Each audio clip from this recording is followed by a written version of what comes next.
Vamos iniciar a terceira etapa desta segunda parte com a ajuda de Deus.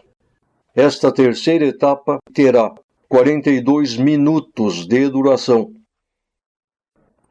Muito bem, vamos então mudar de assunto. Os irmãos sabem que a palavra de Deus muitas vezes ela fala em duplo sentido. Então, por exemplo, quando Adão e Eva pecaram, quando o Senhor perguntou a Adão, por que fizestes isso? Ele jogou a culpa na mulher. Quando Deus perguntou para Eva, ela jogou a culpa na serpente. Foi aí então que Deus deu uma maldição para a serpente. E essa maldição, ela possui duplo sentido. Ela possui um sentido material e um sentido espiritual. Vamos ler então na Bíblia qual foi o sentido material dessa maldição. Leitura número 57. Gênesis 3, verso 14 ao 15. Então o Senhor disse para a serpente, porquanto fizestes isso, maldita serás, mais do que toda besta e mais do que todos os animais do campo. Sobre o teu ventre andarás, e pó comerás todos os dias da tua vida. E porei inimizade entre ti e a mulher, e entre a tua semente e a sua semente. Esta te ferirá a cabeça, e tu lhe ferirás o calcanhar.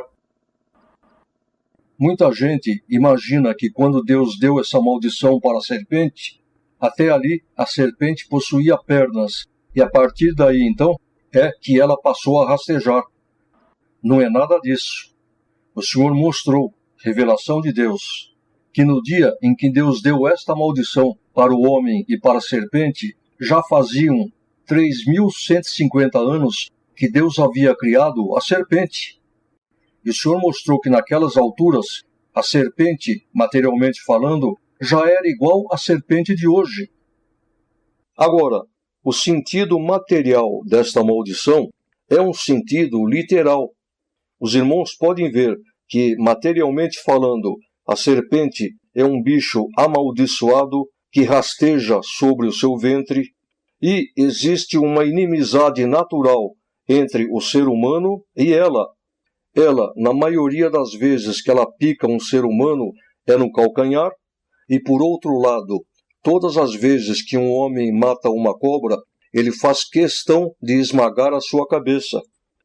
E outro detalhe, os irmãos podem observar que geralmente a mulher tem muito mais medo de cobra do que o homem. Agora, esta maldição também tem um sentido espiritual. E qual é este sentido? Como Satanás se transformou em uma serpente para tentar o homem, então o que o Senhor Deus fez? Ah, é assim? Então agora, espiritualmente falando, você terá a mesma sina da serpente. Então vamos ler novamente aqui no verso 14. Então o Senhor disse à serpente, já se referindo ao diabo, porquanto fizestes isso, maldita serás, mais do que toda a besta e mais do que todos os animais do campo. Isso, irmãos, significa que o Senhor estava amaldiçoando e humilhando Satanás. Você será inferior a toda a besta da terra e mais do que todos os animais do campo. Voltando à leitura, sobre o teu ventre andarás. Isso, irmãos, espiritualmente significa que Deus faria com que ele, a partir dali, fosse humilhado. Espiritualmente falando, ele passaria a rastejar como a serpente. Voltando à leitura, e pó comerás todos os dias da tua vida. Isto significa que antes que ele fosse condenado ao fogo eterno, ele passaria um tempo ainda nesta terra. E aqui o Senhor estava dizendo que todos os dias da sua vida aqui nesta terra, ele comeria pó. O que é o ser humano? É pó. Ele não foi tirado do pó? Isto então significa que ele passaria toda a existência dele aqui nesta terra, tragando todos aqueles traidores do céu, os quais aqui na terra seriam pó.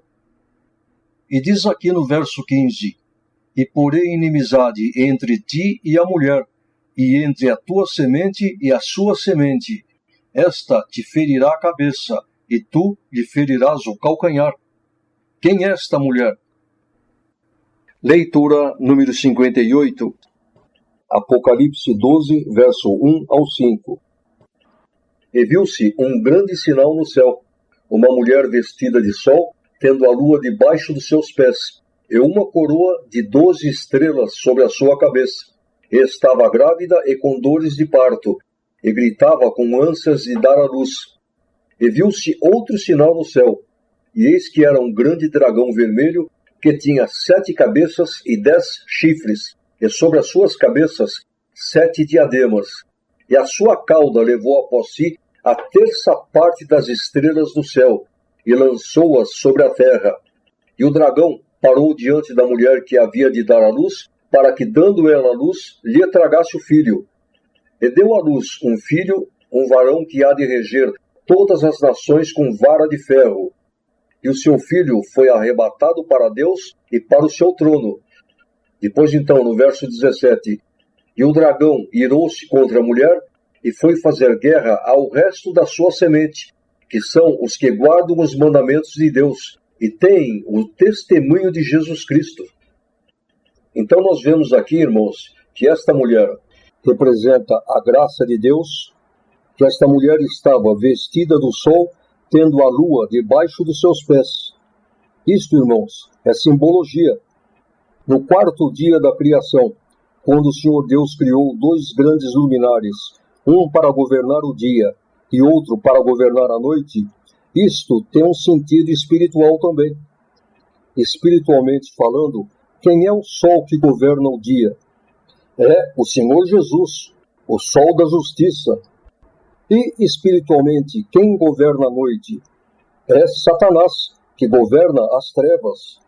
Então, irmãos, aqui no verso 1, diz que esta mulher estava vestida do sol, vestida da luz da justiça, tendo a lua debaixo dos seus pés. Isto significa que a graça de Deus, a mulher, teria Satanás debaixo dos seus pés. Esta mulher, ela gerou o Senhor Jesus, e Satanás tentou matar o Senhor Jesus espiritualmente naquelas horas em que o Senhor Jesus ficou pregado no madeiro da cruz.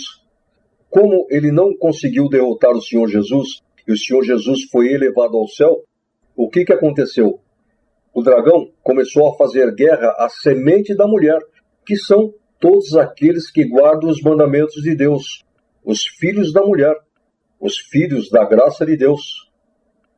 Deu então para entender o duplo sentido da palavra de Deus, da maldição que Deus deu para a serpente? Muito bem, vamos então mudar de assunto. Na opinião dos irmãos, pecado de morte, como por exemplo adultério, tem perdão? Vamos pegar o fundamento, vamos voltar no princípio. Quando Lúcifer desafiou a Deus e pediu para que Deus deixasse com que ele corresse as nações, o Senhor Deus permitiu. Porém, antes, ele deu um alerta geral nas 24 nações e disse assim: esse grupo está disseminando loucuras. Ninguém dê ouvidos a ele.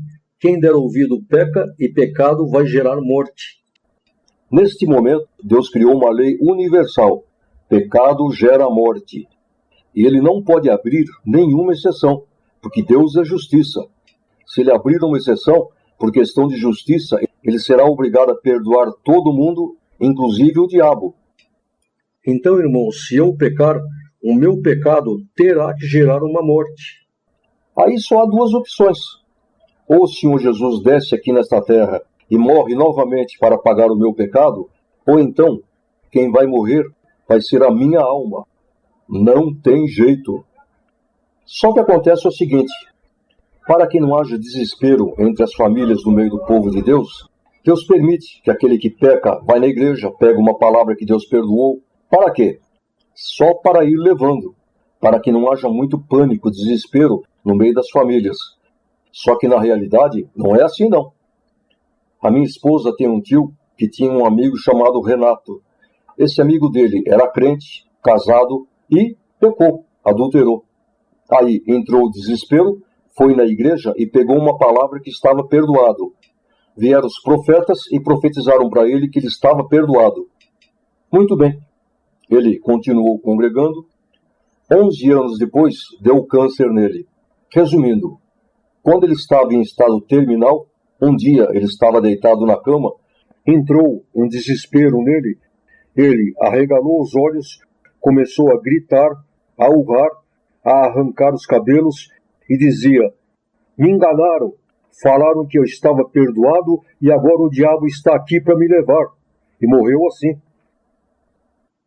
Então, irmãos, vamos ver o que a Bíblia fala sobre isso. Leitura número 59. 1 João 3, verso 8 ao 10. Prestem bem atenção. Quem comete pecado é do diabo, porque o diabo peca desde o princípio. Para isto se manifestou o Filho de Deus, para desfazer as obras do diabo.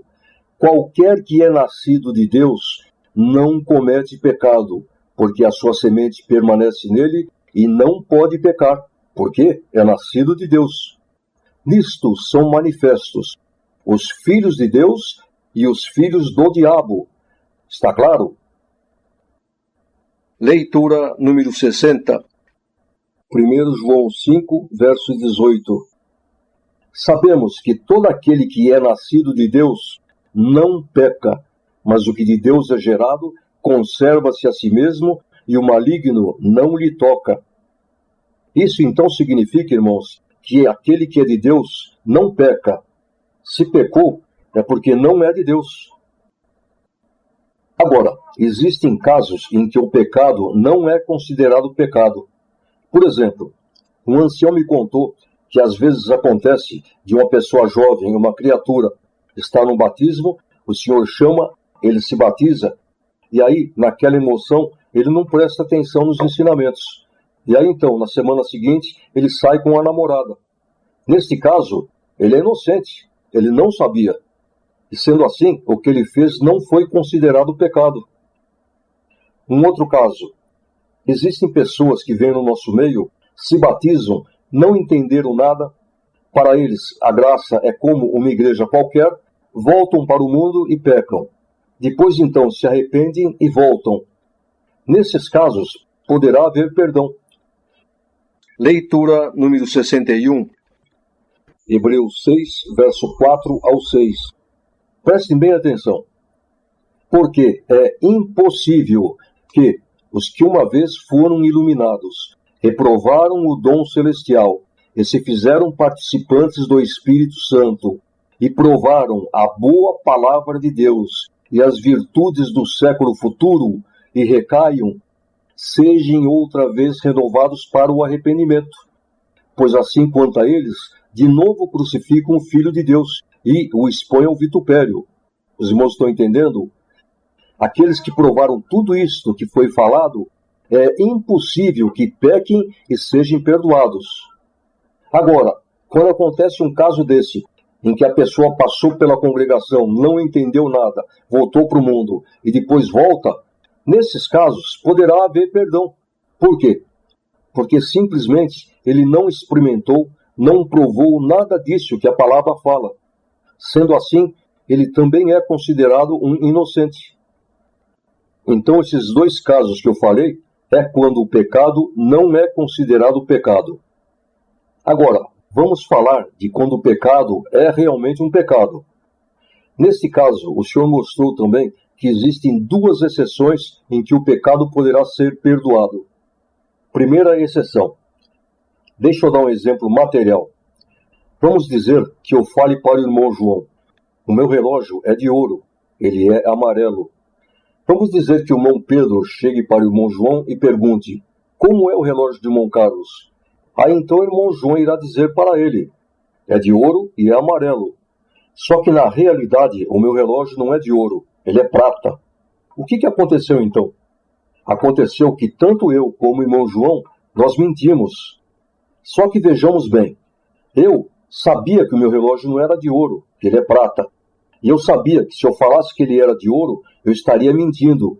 E eu quis mentir. Então, diante de Deus, a minha mentira é considerada pecado. Agora, o irmão João não. Ele simplesmente passou uma informação que ele recebeu. E sendo assim, a sua mentira diante de Deus não foi considerada pecado. O pecado, para ser pecado, ele tem que ser voluntário. A pessoa precisa querer pecar. Agora, eu não consigo imaginar um adultério involuntário. Os irmãos conseguem? Segunda exceção. Os irmãos lembram dos arrebatados? Vamos recordar. Quando estava ainda tudo bem no céu, que Lúcifer se envaideceu, resolveu criar um reino para ele, o que ele pensou? Eu vou sair do céu, eu vou abusar dessa liberdade e vou convencer anjos a se separarem do reino de Deus. Nós montaremos uma nação à parte. O Senhor Deus viu e ficou quieto. Pensou, deixa eu ver até onde ele vai chegar. Resumindo, ele saiu pelo céu e convenceu 711 milhões de anjos a se separarem do reino de Deus, que são hoje esses demônios que andam pelos ares. Só que ele contaminou também 51 mil anjos que não traíram a Deus. E como nessas alturas Deus estava quieto, se ele estava quieto, não existia lei. E se não existia lei, não existia pecado. Conclusão, esses 51 mil anjos não pecaram diante de Deus. E por causa disso, eles ganharam o direito de passar pela terra sem ter que morrer, porque eles não têm aquele pecado original para pagar. Quem são eles? São todos aqueles que o Senhor irá arrebatar no dia da sua volta. Então agora vejamos bem. Se acontecer algum acidente com um desses e pecar, esse ainda poderá ser perdoado. Por quê? Ele deixará de ser um arrebatado e irá morrer, para que com a morte de seu corpo ele pague o seu pecado aqui da terra. Mas uma vez só. Vamos então agora mudar de assunto. Vamos falar da quarta era, o milênio. Hoje, em que essa gravação está sendo feita, nós estamos em julho de 2013. No final de 2012 foi a abertura do terceiro selo do Apocalipse, ou seja, a entrada na terra da fome, fome material e fome espiritual. Não irá demorar muito e nós teremos que enfrentar a Terceira Guerra Mundial, cumprimento da palavra de Deus.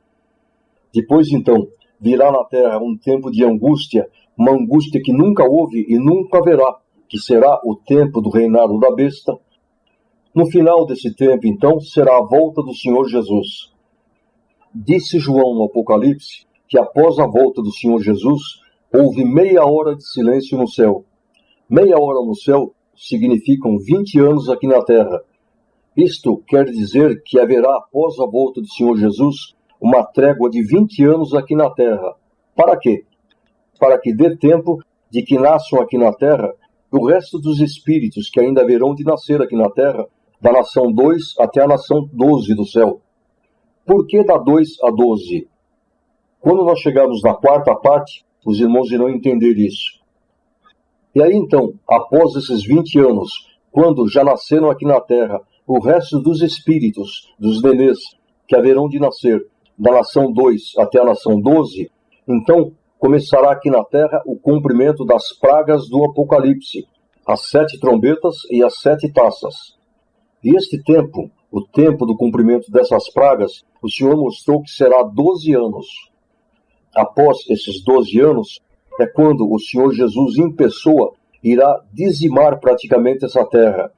Irá tirar da terra todo o povo da nação 2 até a 12 do céu. Ficará na terra somente o povo da nação 1 do céu. E é aí então que terá início o milênio. Por quê? Porque Satanás e os demônios serão presos por 1000 anos e haverá 1000 anos de paz aqui na terra. Será justamente quando estiver passando por esta terra o povo da primeira nação. E no meio deles, aqueles 12.551.000 que já brigaram contra o diabo lá em cima e ganharam o direito de passar por essa terra sem ter que brigar novamente. Dando uma pausa. Irmãos, o povo judeu, ele teve um motivo para que não aceitasse o Senhor Jesus como sendo o Messias, o Filho de Deus. Eles criam sim que o Senhor Jesus foi um grande profeta, mas não um Messias. Por quê? Porque foi profetizado pelos profetas que o Messias seria aquele rei enviado por Deus, o qual iria restaurar Israel, seria um rei majestoso, que viria cheio de glória. E sendo assim, o Senhor Jesus, aquele homem pobre, filho de um carpinteiro, o qual nasceu em uma manjedoura, não condizia com aquilo que tinha sido profetizado. Agora, quando o Senhor Jesus vier em nuvens de glória para fazer o arrebatamento, todo olho o verá, inclusive o povo judeu. E aí então é que eles verão que aquilo que estava profetizado sobre o Messias se cumpriu, mas não do jeito que eles esperavam. E aí eles crerão e aceitarão o Senhor Jesus como sendo o Filho de Deus, o qual haverá de restaurar o reino de Israel, como nós veremos na quinta parte.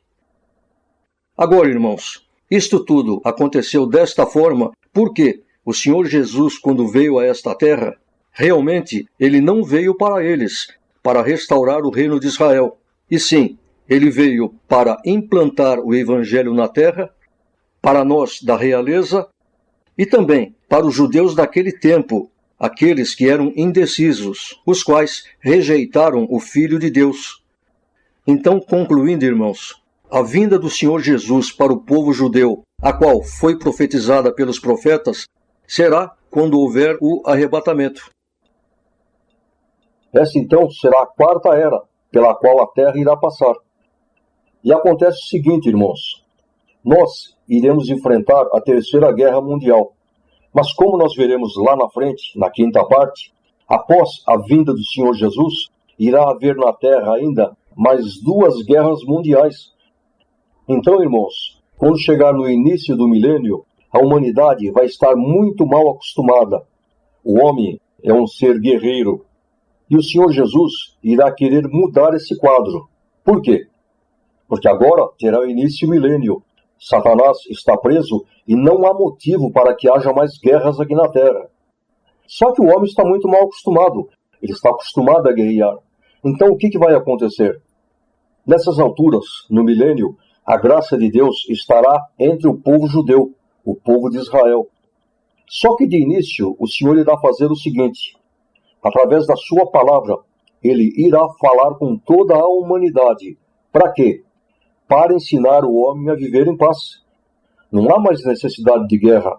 Agora o diabo está preso. Então, de início, toda essa humanidade que sobrou na terra, os pecadores, que é aquele povo da primeira nação do céu, no início eles correrão até Israel. Para quê? Para ouvirem a palavra de Deus. Depois então que o Senhor Jesus conseguir o seu objetivo, quando a terra já estiver toda em paz, aí o Senhor irá ficar somente no meio do seu povo, o qual nessas alturas será o povo judeu, o povo de Israel. Leitura número 62. Isaías 14, verso 1. Porque o Senhor se compadecerá de Jacó e ainda elegerá Israel, e os porá na sua própria terra, e ajuntar-se-ão com eles os estranhos, e se achegarão à casa de Jacó. Os irmãos sabem que no ano 70 os romanos dizimaram o povo judeu, e o pouco que sobrou foram espalhados pelo mundo. Então essa profecia se cumpriu em 1948, quando a ONU criou o Estado de Israel. Foi quando os judeus do mundo inteiro começaram a voltar para a sua terra. Leitura número 63. Isaías 2, verso 2 ao 4. E acontecerá nos últimos dias que se firmará o monte da casa do Senhor no cume dos montes, e se exalçará por cima dos outeiros. E correrão a ele todas as nações, e virão muitos povos e dirão: Vinde e subamos ao monte do Senhor, à casa do Deus de Jacó, para que nos ensine o que concerne os seus caminhos, e andemos nas suas veredas. Porque de Sião sairá a lei, e de Jerusalém a palavra do Senhor. E ele exercerá o seu juízo sobre as gentes, e repreenderá muitos povos. E esses converterão as suas espadas em enxadões, e as suas lanças em foices. Não levantará espada nação contra nação, nem aprenderão mais a guerrear. Os irmãos entenderam? E aí então, quando chegar neste ponto, quando os homens aprenderem a viver em paz, o Senhor Jesus ficará então somente no meio do seu povo, o povo de Israel. Leitura número 64. Isaías 65, verso 19 ao 25. E folgarei em Jerusalém, e exultarei no meu povo, e nunca mais se ouvirá nela voz de choro, nem voz de clamor. Não haverá mais nela criança de poucos dias, nem velho que não cumpra seus dias, porque o mancebo morrerá de 100 anos, mas o pecador de 100 anos será amaldiçoado. Isto, irmãos, significa o seguinte, que não haverá nela mais criança de poucos dias, ou seja, não morrerão mais nenês. Por quê? Porque no meio desses 12.551.000 não existiram nenês. O mancebo morrerá de 100 anos. Isto significa que o povo de Deus terá uma vida longa e tranquila, uma vida em paz, abençoada por Deus. Porém, do outro lado, o pecador de 100 anos será amaldiçoado. Continuando a leitura, verso 23. Não trabalharão debalde, nem terão filhos para perturbação, porque são a semente dos benditos do Senhor, e seus descendentes com eles. Os irmãos estão entendendo? Todos fazem parte daquele grupo, dos 12.551.000, sementes do Senhor, povo de Deus. Continuando, verso 24. E será que antes que clamem, eu responderei. Estando eles ainda falando, eu os ouvirei. O lobo e o cordeiro apacentarão juntos, e o leão comerá palha com o boi, e pó será a comida da serpente. Não farão mal, nem dano algum, em todo o meu santo monte, diz o Senhor. O lobo e o cordeiro apacentarão juntos, e o leão comerá palha com o boi. Isto, irmãos, é espiritual. Significa que os inimigos do povo de Deus, os inimigos do povo judeu, irão viver em paz. E os irmãos sabem que nessas alturas, quando se iniciar o milênio, tudo isso que nós conhecemos hoje, toda essa tecnologia, essa ciência, desaparecerá. Uma vez perguntaram para o cientista Albert Einstein, o pai da bomba atômica, como que ele achava que seria a Terceira Guerra Mundial. Então ele respondeu, a terceira eu não sei, mas a quarta certamente será com pau e pedra. Então, irmãos, após a Terceira, a Quarta e a Quinta Guerra Mundial, tudo o que nós conhecemos hoje desaparecerá, e o homem voltará na estaca zero. O homem voltará a andar de carroça. A vida durante o milênio será como era antigamente, há milhares de anos atrás. E durante esses 1000 anos, a terra começará a se encher novamente. Porém, o Senhor mostrou que o povo de Deus estará em Israel, e os demais, que não são considerados povo de Deus, e sim, são os traidores da primeira nação do céu, eles passarão a encher a terra. Porém, não haverá gente suficiente para que o mundo se encha totalmente, como é hoje. Então o Senhor mostrou que eles povoarão uma parte da Europa, África e Oriente Médio. A América, por exemplo, tanto a América do Norte como a Central e a do Sul, passará a ser um continente inabitado. E durante esses 1000 anos, não será tempo suficiente para que o homem se desenvolva e novamente descubra a América. Falando então agora de um último assunto. Os irmãos já tiveram a curiosidade de fazer uma contagem pela Bíblia para saber quantos anos faz que Deus criou Adão e Eva? Tem irmãos que já fizeram isso, e eles chegaram à conclusão que pela Bíblia ainda não fazem 7.000 anos que Deus colocou o homem sobre a terra. Só que eu vi uma reportagem que a cidade de Bagdá é uma das cidades mais velhas do mundo, e ela já possui mais de 12.000 anos. E aconteceu então que em setembro de 2009 eu orei a Deus e perguntei para o Senhor: Senhor, quantos anos fazem que tu criastes Adão e Eva? E o Senhor então me respondeu: 13.652 anos. Vejamos bem, isso foi em setembro de 2009. Como nós estamos em 2015, vamos então acrescentar mais 6 anos. Então hoje, pelo que Deus falou, fazem 13.658 anos que Deus criou Adão e Eva. Aí então eu me levantei da oração e pensei, mas não bate com a Bíblia. Pela Bíblia, ainda não fazem 7.000 anos que Deus criou o homem. Voltei a orar a Deus, o Senhor mostrou o seguinte, que de Adão até mais ou menos perto de Moisés, os homens consideravam que o ano tinha 680 dias. Depois, eles passaram a considerar que o ano tinha 410 dias. Só depois que eles chegaram à conclusão que não, que realmente o ano tem 365 dias. Então, irmãos, isso significa o seguinte. Por exemplo, quando a Bíblia fala que Adão viveu 900 anos, na realidade foram mais ou menos 1.700 anos. Então, por isso que tem essa diferença. Então, irmãos, esta é mais uma prova de que a Bíblia, por permissão de Deus, foi montada com dois objetivos. Primeiro, servir de luz para aqueles que são de Deus. E segundo, servir de tropeço para aqueles que não são de Deus. Então agora, irmãos, como estamos chegando no final desta segunda parte, vamos abrir um espaço para que eu passe para os irmãos algumas perguntas que eram feitas nas reuniões a respeito desta segunda parte. Teve um irmão que me perguntou, mas irmão, um querubim, ele tem o poder de se transformar em uma serpente? Vejamos bem, quando Moisés estava discutindo com o faraó, quando Deus mandou com que ele jogasse o seu cajado no chão, o que Deus fez? Transformou aquele cajado em uma serpente. Logo, os magos fizeram a mesma coisa, jogaram o cajado no chão e Satanás o transformou também em uma serpente. Então, irmãos, nós vemos que um querubim, ele tem poder, ele tem ciência para fazer isso. Agora, ele mesmo se transformar em uma serpente, isto ele não tem poder de fazer.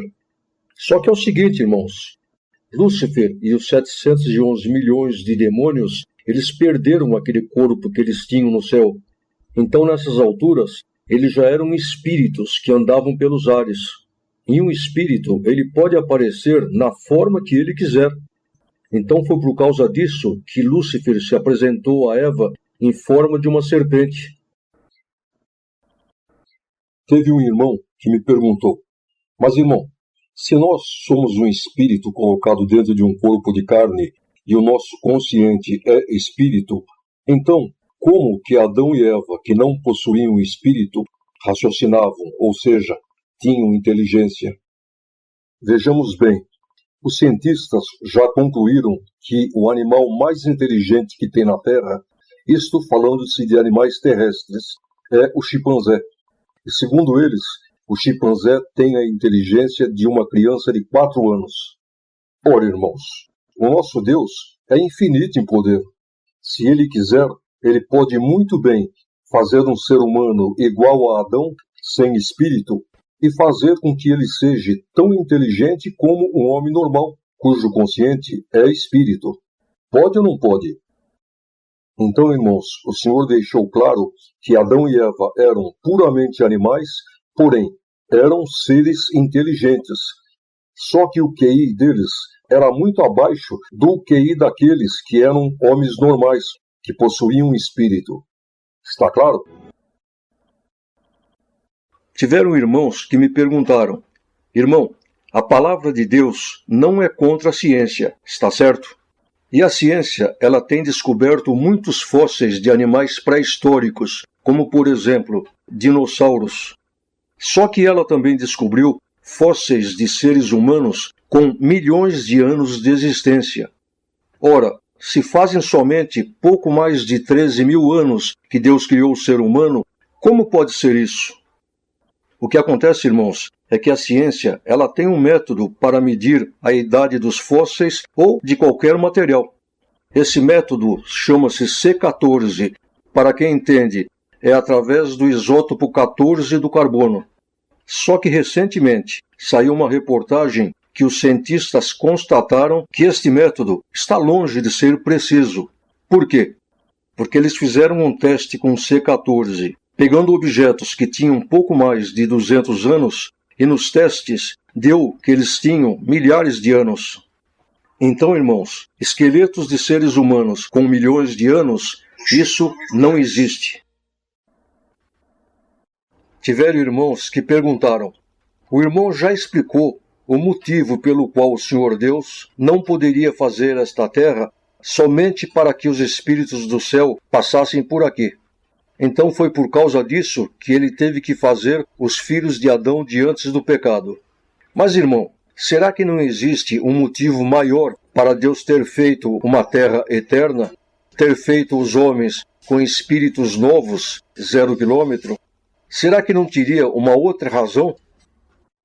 O Senhor fez isso por 3 motivos. Primeiro, porque, como nós já falamos, se Deus quisesse com que Adão e Eva já fossem daqueles espíritos do céu, como a memória do homem, a memória espiritual, seria desligada, o que iria acontecer seria o seguinte: o homem iria começar a se multiplicar sobre a face da terra, e assim que eles começassem a morrer, como as suas memórias espirituais estariam desligadas, fatalmente eles iriam se revoltar contra Deus, porque eles não estariam se lembrando do céu. E aí iriam dizer: mas que Deus é esse? Esse é um Deus mau. Por que que ele criou a morte? Consequentemente, Satanás iria tirar proveito desta situação, jogando o homem contra Deus. Segundo motivo, porque tudo o que o Senhor Deus faz é bom e é eterno. Se o Senhor tivesse feito esta terra somente para que aqui passassem os espíritos do céu, a terra passaria a ser uma exceção a esta regra, ou seja, seria uma criação de Deus, a qual não foi boa e não foi eterna. Terceiro motivo, simplesmente porque o Senhor Deus é o Criador. Assim como ele criou o céu, o qual é uma imensidão, ele já visualizou também uma terra eterna, um paraíso contendo a sua criação, o homem. Isto é, o Senhor Deus já visualizou como que haveria de ser o futuro. Tiveram irmãos que já me perguntaram: irmão, o que teria acontecido com a história da Terra, ou seja, com a passagem daquela terça parte do céu pela Terra, caso Adão e Eva não tivessem pecado? Olha, irmãos, quando o Senhor Deus fez esta Terra, ele já possuía 2 planos de ação, o plano A e o plano B.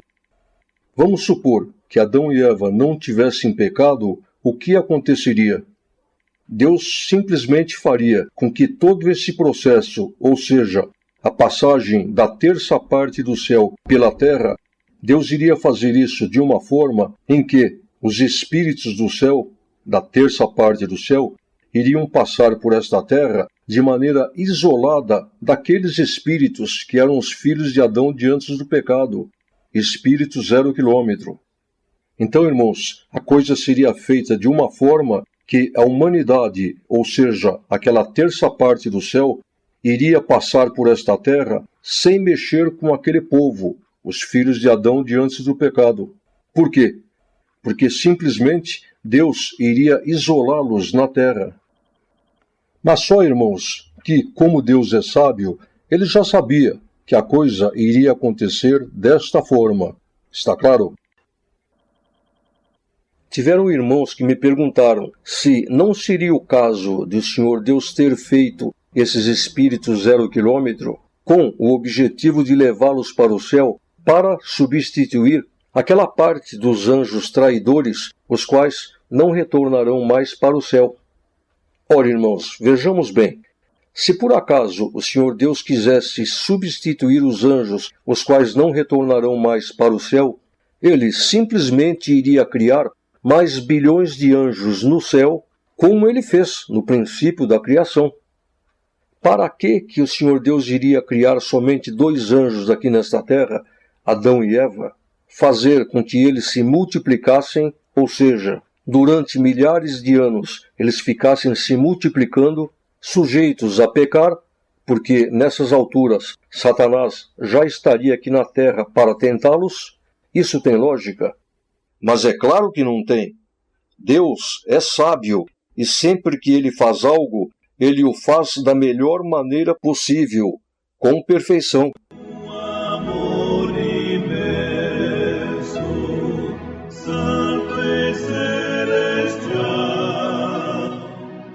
Muito bem, chegamos então ao final da segunda parte. Que a paz e a graça de Deus permaneçam em nossos corações.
céu.